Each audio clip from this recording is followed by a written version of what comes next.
Hello friend, welcome back नवीन education class.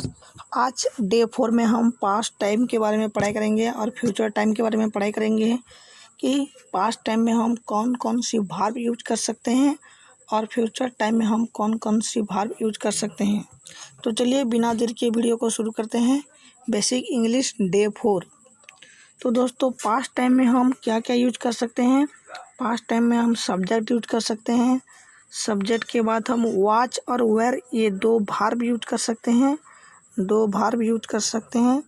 उसके बाद object use कर सकते हैं। तो पास्ट टाइम में हम सब्जेक्ट, उसके बाद वॉच और वेयर, इन दोनों में से कोई भी वर्ब यूज करेंगे।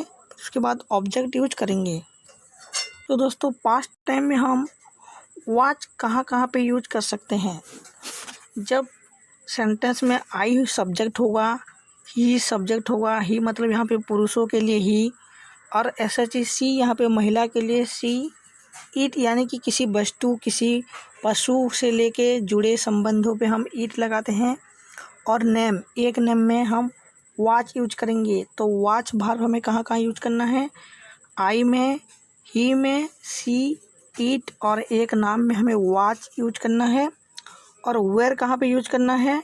यू, वी, दे, एक से ज़्यादा नाम में हम वेयर यूज करेंगे। वेयर हम कहाँ पे यूज करेंगे। You, we, they and to name के पास हम वेयर यूज कर सकते हैं। तो चलिए एग्जाम्पल लेके समझते हैं। तो पहला एग्जाम्पल है पास्ट में वॉच की प्रयोग। पास्ट टाइम में हम वॉच की प्रयोग यानी कि वॉच का सही उपयोग कहाँ कहाँ पे हम कर सकते हैं। तो मैंने आपको पहले से ही कहा था कि वॉच हम आई सब्जेक्ट होगा, ही सब्जेक्ट होगा, सी सब्जेक्ट होगा, ईट किसी वस्तु या पशु, यानी कि एक नाम में हम वॉच यूज करेंगे।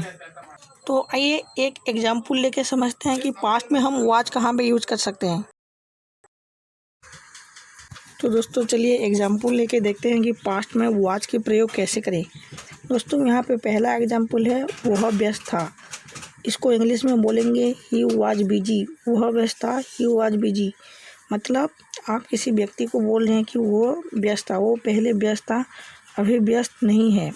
तो इसका मतलब है ये पास्ट टाइम में है। तो पास्ट में हम वह को ही बोलते हैं, मतलब वॉच यूज करेंगे, वॉच। तो यहाँ पे ही सब्जेक्ट है, मतलब वह। वॉच यानी कि वर्ब है और बिजी यानी कि ऑब्जेक्ट। वो व्यस्त था, ही वॉज बिजी। तो यहाँ पे वॉच क्यों लगा, क्योंकि पास्ट सेंटेंस में ही यहाँ पे सब्जेक्ट है, और जब पास्ट सेंटेंस में ही सब्जेक्ट रहेगा तो उसमें हम वॉच वर्ब यूज करेंगे, वॉच यूज करेंगे। तो इसलिए वह व्यस्त था, ही वॉज बिजी। तो और एक एग्जाम्पल लेते हैं। मैं छत पर था, यानी कि मैं कुछ देर पहले छत पे था, अभी छत पे नहीं हूँ। अभी मतलब प्रेजेंट। तो मैंने पास्ट में छत पे था, इसीलिए मैं छत पर था। इसको इंग्लिश में ट्रांसलेट करेंगे तो क्या हुआ, I watch on the roof. मैं छत पर था, I watch on the roof.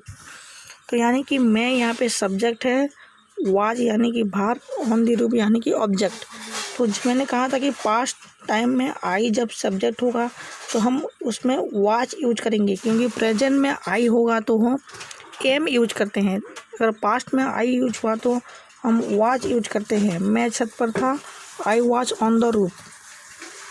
तो दोस्तों, पास्ट पे हम वेयर की प्रयोग करेंगे। अभी हम पास्ट में वेयर की प्रयोग कैसे करेंगे। दोस्तों, वेयर हम कहाँ कहाँ पे यूज करेंगे। जब सेंटेंस में यू होगा, वी होगा, दे होगा और एक से ज़्यादा नेम होगा, तब हम पास्ट टाइम में वेयर यूज करेंगे। यू, वी, दे और एक से ज़्यादा नेम रहेगा तो हम पास्ट टाइम में वेयर यूज करेंगे। चलिए एग्जाम्पल लेके देखते हैं। हम कक्षा में थे, यानी कि हम कुछ देर पहले कक्षा में थे, अभी हम कक्षा में नहीं हैं। तो ये पास्ट टाइम हुआ, हम कक्षा में थे, पास्ट। इसको ट्रांसलेट करेंगे तो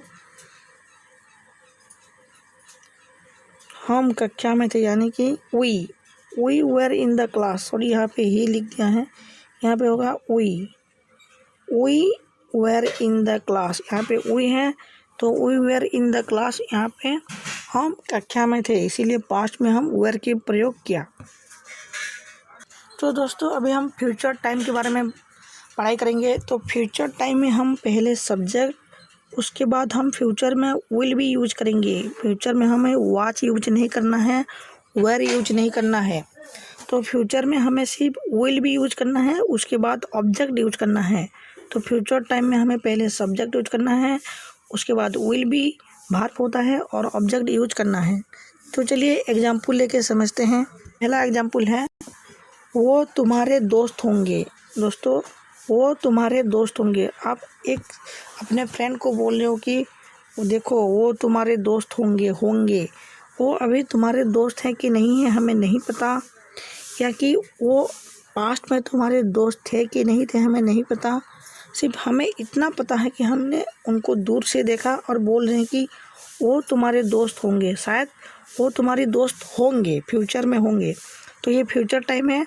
तो यहाँ पे हमें पहले सब्जेक्ट लगाना है, फिर उसके बाद विल भी, फिर उसके बाद ऑब्जेक्ट।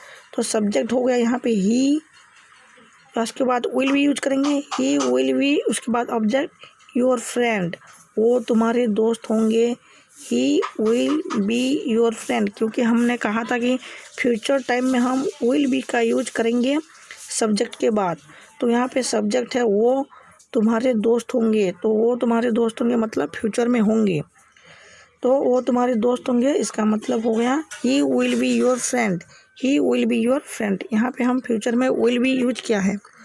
तो चलिए और एक एग्जाम्पल लेके देखते हैं। दोस्तों, और एक एग्जाम्पल लेके समझते हैं। वो बगीचे में होंगे। अगर आप किसी को ढूंढ रहे हैं तो आप बोलोगे कि अरे यार चलो वो बगीचे में होंगे, देखते हैं। तो इसका मतलब है कि फ्यूचर टाइम में आप सोच रहे हो कि शायद वो बगीचे में हो सकते हैं फ्यूचर, क्योंकि पास्ट में वो बगीचे में है नहीं है नहीं पता, प्रेजेंट में भी है नहीं है नहीं पता। आप सोच रहे हो कि वो बगीचे में होंगे। तो यहाँ पे हम क्या यूज करेंगे, पहले सब्जेक्ट, फिर उसके बाद विल बी, फिर उसके बाद ऑब्जेक्ट। तो यहाँ पे he will be in the garden, यहाँ पे ही हो गया सब्जेक्ट। सब्जेक्ट के बाद हम विल बी यूज करेंगे, विल बी हो गया, उसके बाद ऑब्जेक्ट इन द गार्डन, वो बगीचे में होंगे। He will be in the garden, यहाँ पे हमने फ्यूचर टाइम को दर्शाया है। तो फ्यूचर में हम विल बी यूज करेंगे, he will be in the garden. ये रहा डे 4 का कोर्स बेसिक ऑफ इंग्लिश। अगर वीडियो आपको अच्छा लगा तो लाइक करके चैनल को सब्सक्राइब और शेयर कीजिए। धन्यवाद। अगले वीडियो में मिलते हैं डे 5 के साथ।